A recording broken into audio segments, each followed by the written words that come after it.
Bismillahirrahmanirrahim.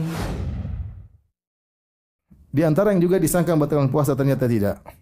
Sebagian obat-obatan, misalnya obat yang ini yang berapa sekarang? 9. Obat tetes mata. Obat tetes mata tidak membatalkan puasa. Kenapa? Karena tidak ada saluran dari mata menuju kerongkongan. Tidak ada saluran dari mata menuju kerongkongan. Jika seorang memakai obat tetes mata tidak membatalkan puasa. Demikian juga obat tetes telinga. Tidak ada saluran dari telinga menuju ke kerongkongan.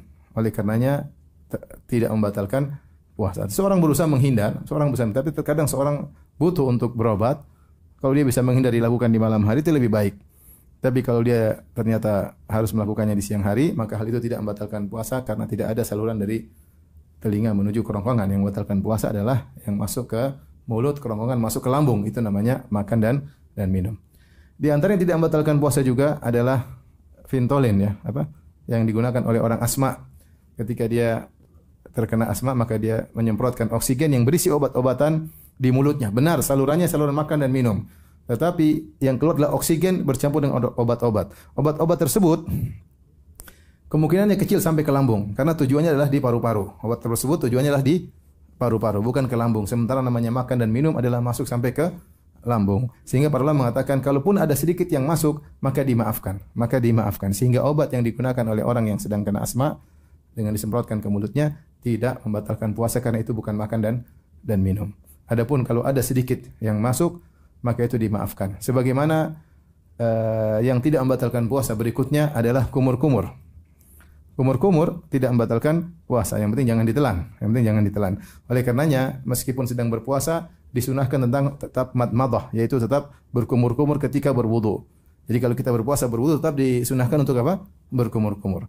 Namanya berkumur-kumur, mau tidak mau, pasti ada yang tersisa.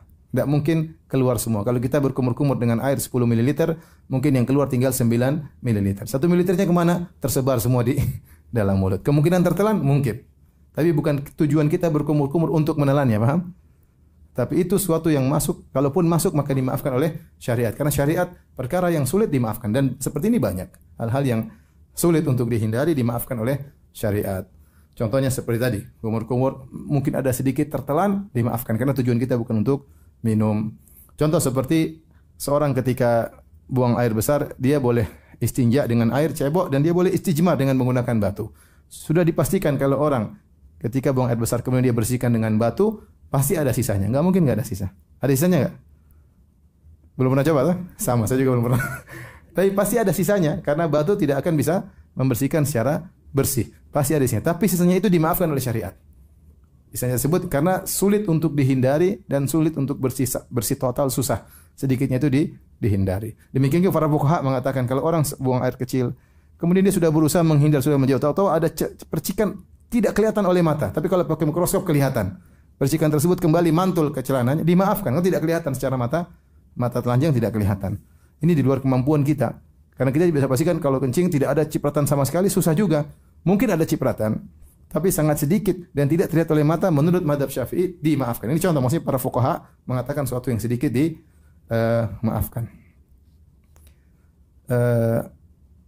Termasuk diantaranya kalau seorang berkumur-kumur, kemudian dia keluarkan airnya masih tersisa sedikit, misalnya setengah mili, kemudian tanpa sengaja tertelan, maka itu dimaafkan, tidak membatalkan puasa. Maka demikian pula dikiaskan dengan orang yang ketika memakai Ventolin obat tersebut, mungkin ada obat yang masuk, itu pun sampai paru-paru. Kalaupun masuk ke dalam lambung, maka sangat sedikit dan itu dimaafkan karena tujuannya bukan untuk makan dan minum. Ini pendapat yang lebih kuat di kalangan para ahli fikih.